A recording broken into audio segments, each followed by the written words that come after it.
Manimela trakola masani yang wasani manaman. Puyani purato motani aramas. Aingorani basit kinororasak nilerero. Inakisabali kola namanair namani masani yang.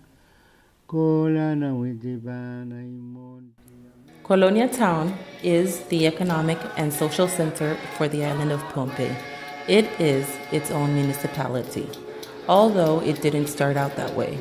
This video details the development of Kolonia over the years, from ancient times to the present. It tells a unique tale of how a group of people helped form a new municipality that was not originally defined by the traditional chiefdoms of Pohnpei. It is a tale that begins as most good tales do, steep in legend. So, let us begin there.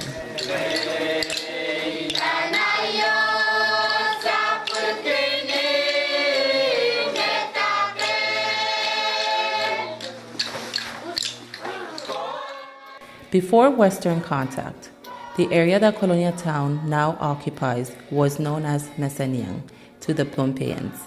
Meseniang literally means face of the wind, or perhaps headwind. But to Pohnpeians, the name has a much richer spiritual connotation. A quiet area undisturbed by the whaling ship activities that was generally found in the Kichi and Madalanim harbors of the middle and late 19th century.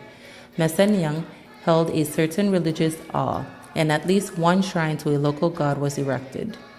Legends concerning the peninsula abound, but the most popular one is the Song of Luke. The Book of Llewellyn tells the tale of Luke. It states, when Luke died, his spirit went everywhere, walking on and under the seas, and going to the lands abroad and the lands nearby. When the voyage was over, the spirit returned to Luke, and he returned